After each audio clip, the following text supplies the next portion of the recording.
welcome back to my channel where I teach you how to reimagine fashion in a new way. Today we're going to talk about what to do instead of buying into 2026 fashion microtrends. This is my first long video ever on YouTube, so I figured this would be a good one to start the year off with. I felt like this was an important topic because I feel like the trend cycles have just been getting faster and faster every single year. So here's what to do instead of buying into 2026 fashion microtrends.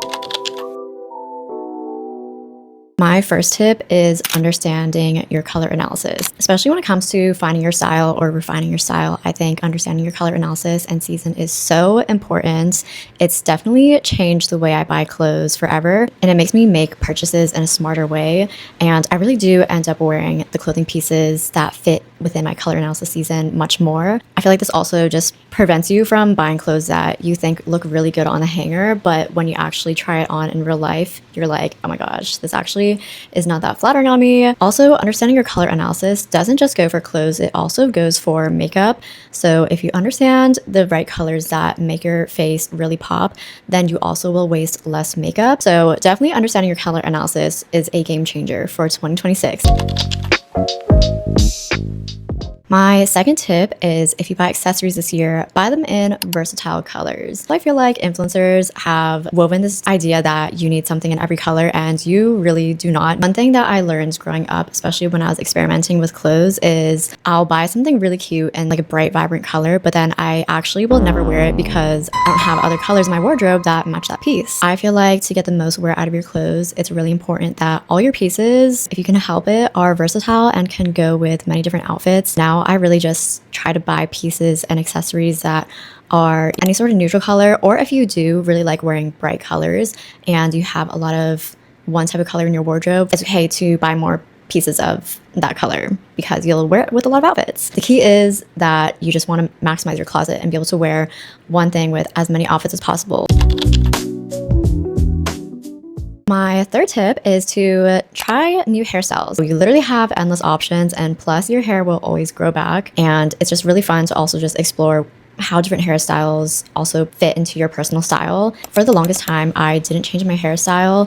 I would always get the same thing, but last year I made the decision to do a human haircut and get some bangs, and literally changed my life. So I feel like that's just a fun little experiment to do in 2026.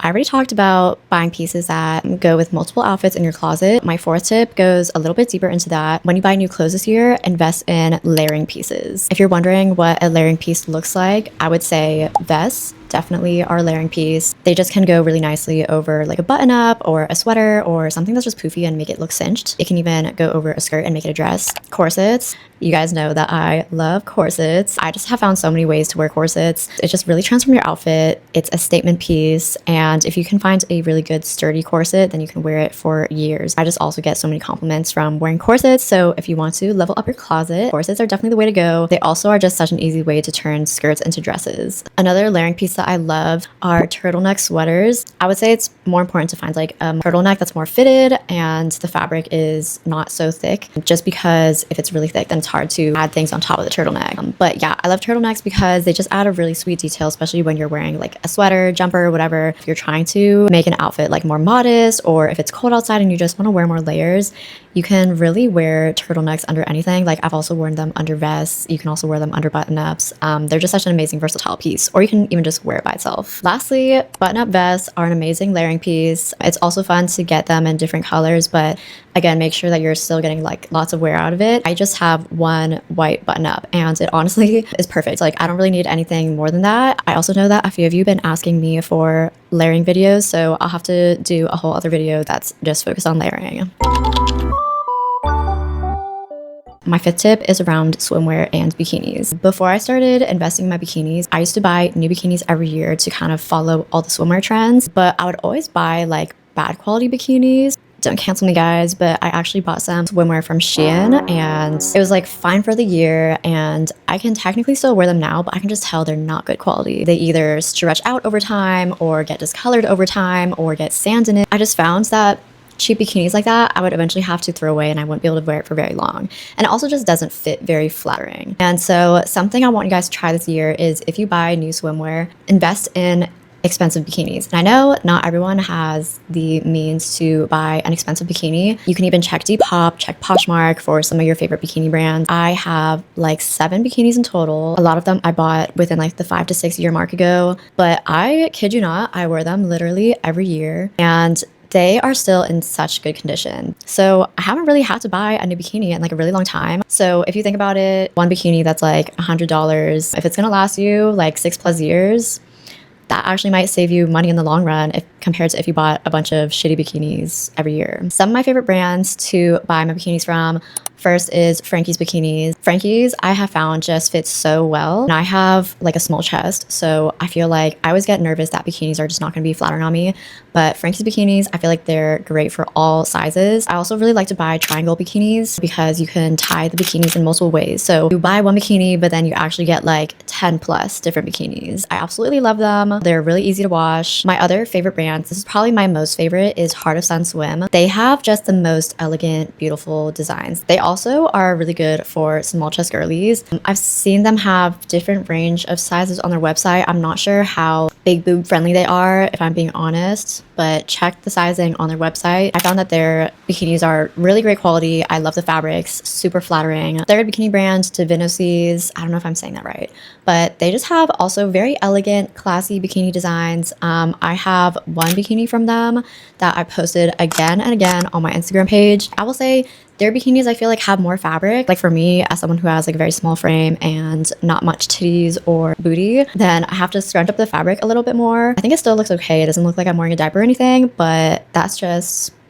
something for you to be aware of. You can check out my Instagram to see how it looks on my body. I also find that their bikinis are just like very well made. I've had mine for around 3 to 4 years, and honestly it gets me like the most beautiful Instagram pictures ever. The last bikini brand I will call out is San Lorenzo Bikinis. I only have one bikini from them that I bought again like 6 to 7 years ago. I feel like they just have really nice basic bikinis that are super flattering, and sometimes that's really all you need. I have this neon green bikini from them that's honestly very unique looking. It has not stretched on me at all. It has not discolored in any way. No sand in it. 10 out of 10, no notes. Yeah, get y'all a good bikini this year. My 6th tip is to find a good quality and timeless winter coat. I feel like there's always a new jacket trend every year and you don't have to participate in all of them. In fact, I promise you, you cannot participate in them and you'll still look fabulous. I know trench coats became kind of a trend like 2 years ago, but trench coats are also just a very timeless and classic piece that's always going to be in style no matter what. And I found this black trench coat at the thrift 2 years ago. It's so practical. I wear it like every single time I go out. It's also really warm. And I actually get so many compliments whenever I wear the jacket. If you're looking for an elevated winter jacket, definitely recommend some sort of like plain black trench coat. I'm going to be wearing this for the years to come, as far as I can say. My 7th hack is to find one good quality staple shoe. I feel like, again, influencers kind of sell you on the idea that you need one pair for every occasion. It's not even just social media, it's also just all media. My camera cut out and I found out last night at like 2 a.m. when I was editing. So here I am the next day at like 10 p.m. trying to refilm what I was trying to say yesterday. What I was saying is I feel like overall the media just kind of teaches us that we need a pair of shoes in every color. Even in Sex and the City, I remember Carrie Bradshaw's like viral sound on TikTok where she's like, "Men I do not know, but shoes I know." For me, when I was younger, I used to be obsessed with getting like every single kind of shoe under the sun, especially when I started making my own money in high school. Then I was obsessed with scrolling on Dolls Kill because they had the craziest, funkiest shoes ever. And I think it's totally fine to like crazy, funky shoes as long as they're not just like sitting on your shelf, not worn for like months, even years on end. And that started happening to me is I would get these crazy shoes and I would wear them, but then at some point, like basic staple shoes, I would just reach for over and over again.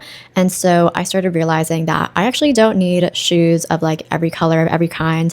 As long as I have one staple shoe, I'm really going to be happy with that. And again, you don't have to have all the shoes to like be a baddie. You can definitely wear one kind of shoe for like with most of your outfits. That's literally what I do, and you're still gonna look fabulous. And just because I've gotten this question already, my go-to boot / staple shoe is the smoke boot from Unif. I'll link it right here. I've been wearing these shoes rain, snow, or shine for the past 5 years. I think what makes this shoe work for me is that one, it's black, so it's a very versatile color that goes with pretty much all of my clothes. Two, it is a material that is not too flashy. It's very basic. It's just like plain leather. Real leather is always better than vegan leather. Vegan leather is just plastic. Personally, I always opt for real leather shoes because they're just so much better quality and last for so much longer. That sort of texture goes really well with like all different kinds of clothes. And also I think that they're a shoe that can be dressed up or down. I think the flat platform just makes it casual enough and comfortable enough that I can wear with anything. Yeah, that's important. If you're looking for a stable shoe, make sure they're comfortable so you actually will want to walk in them. So yeah, those are my go-to shoes, and I hope you guys can find your go-to shoes in 2026. My last tip is change your mindset a little bit. When you buy something at the store, or even if you're at the thrift, I want you to try to create at least 3 to 5 outfits with that piece. Ideally, even more, but 3 to 5 will be the baseline. And if you cannot do that, then let that be a sign that maybe you're not going to wear that piece very often. So maybe you should find some other piece that you're going to wear a lot more. I feel like this mindset not only helps with not over consuming, but it also helps you have like a consistent closet. When I was younger, I feel like I used to buy a lot of pieces on impulse, and then I would find that I actually have nothing to wear with. Like I would have this crazy top that I buy, and then turns out it actually looks weird with like all of my pants. Thinking about how you're going to wear a piece before you buy it, I feel like is also really helpful in building your dream closet or your capsule closet. On top of the 3 to 5 outfit rule, something else that I think is really good practice is to put yourself in a situation where you're waking up, go in your closet, and are choosing something in your closet to wear. With the piece that you're about to buy, how likely is it that you're going to reach for that piece and wear it? Thinking about the different scenarios that I'm going to reach for a specific piece has really helped me decide whether or not I want to buy something, because honestly, more often than I'd like to admit, there's a piece I like at the thrift that if I really thought about it, I'm actually not gonna wear that much because there's just other clothes in my closet I'd rather wear. Or maybe it just helps me realize that the piece that I'm looking at right now is actually not that comfortable, or maybe I don't really like the fabric. Having this hesitation or like method of questioning yourself is a great way to apply some critical thinking to your shopping decisions and nip that impulse buy in the bud. Doing this has honestly saved me so much more money. One of my friends from high school taught me the 3 to 5 outfit rule. Doing this, I feel like, also just makes you feel so much better about what you're buying and just making sure you're buying with intention. And that's all I have for today. I hope you enjoyed this video. Let me know if you have any other tips on what to do instead of buying into fashion microtrends for 2026. My New Year's resolution is to post more long form videos on this channel. I'm really excited to make some new content for you guys that's different from my YouTube shorts. Give this video a like and subscribe to this channel if you want to see more. And yeah, I'll see you guys later. Love you. Bye.